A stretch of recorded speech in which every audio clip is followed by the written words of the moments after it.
Hello, welcome back to another video, and today I'm going to do my reaction to Team USA losing to Belgium 4-1. So, let's get ready with the video.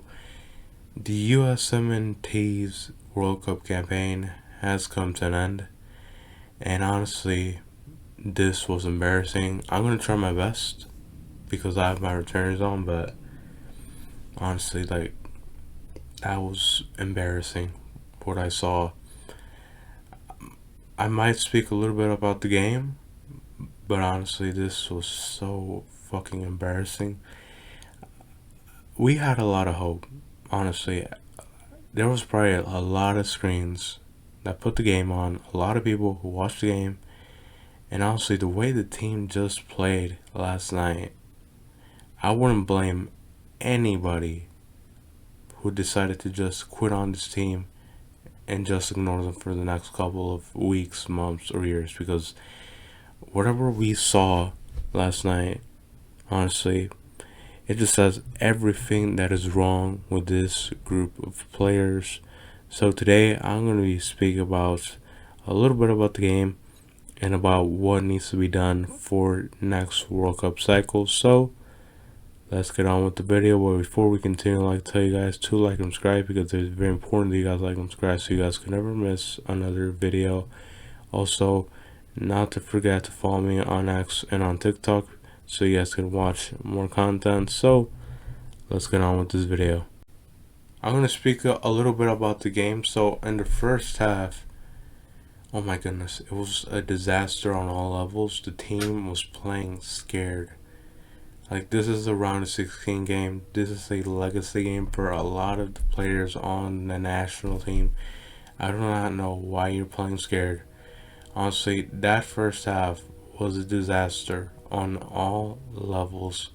The team was just so bad in that first half.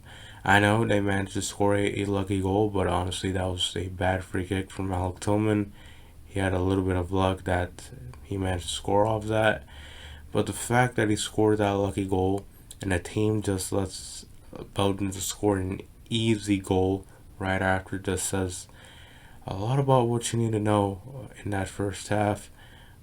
Honestly, that second half, although they managed to possess the ball more, but it felt like they lacked urgency, they lacked the willingness to just drive at players.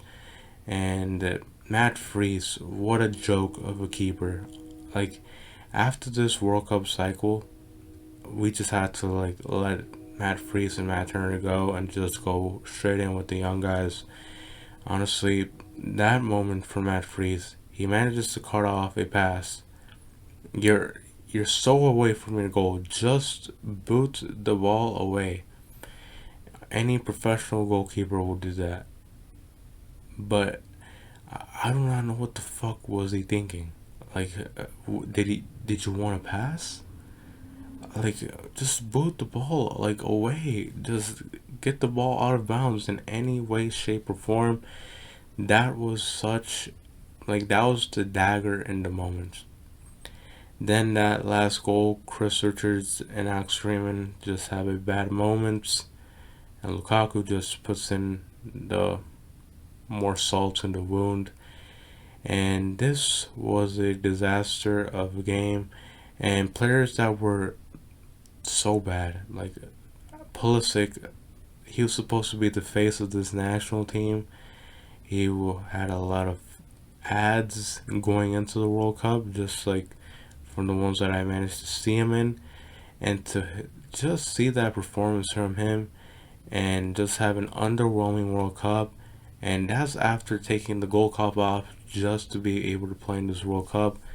Honestly, what a joke of a player. Like, this was his chance to prize, staple his name in USMNT history for all the good reasons, but he did it for all the wrong reasons. Other players that were bad for me were Sergio Dest, and honestly, that first half, he was a disaster. Jedi Robinson, horrific what I saw. Weston Kenny, also extremely bad. Tim Ream, horrible. I know he's old, but honestly, the fact that we couldn't move on from this guy after 2024 just says a lot. So this was a bad, but bad game, just to say a little bit. What's next for this team? I think that's a pretty interesting question. There's still the U20 CONCACAF Championship, which will be a tournament for the under 20 national team. I know it might not feature guys like Aji Mehmedi, Julian Hall, Xavier Gozo, Peyton Miller, etc. Guys that are probably like balling out in the MLS, but it will still feature some guys that might be an interesting prospect. I feel like Justin Ellis might be a guy that might feature in that tournament. I hope the team can pull off a win just to salvage this summer a little bit.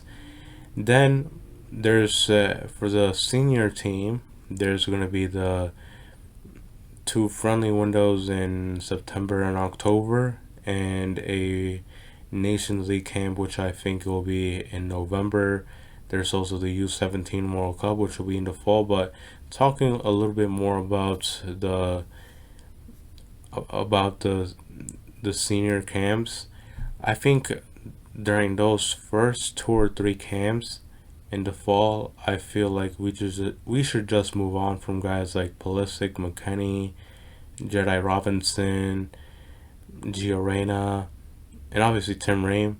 But we should move off some of these guys for a bit. I don't think for good, because I don't think our depth is that good right now just to be saying, hey, Pulisic, you're not good enough for the national team no more.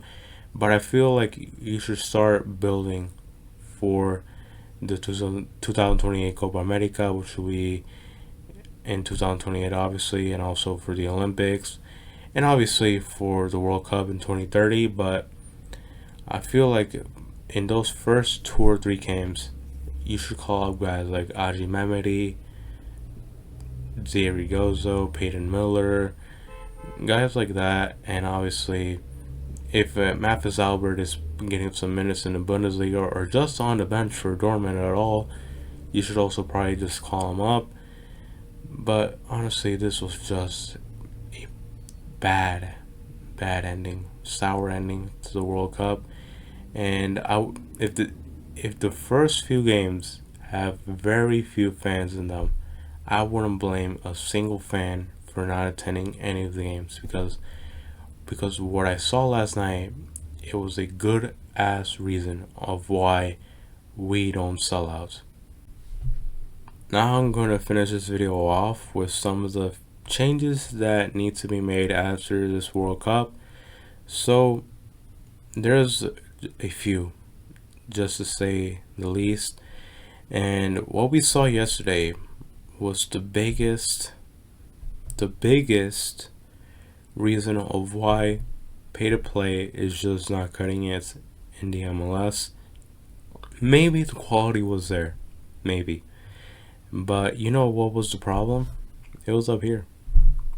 A lot of the players came out on that field yesterday and quit from the very first minute things started going south.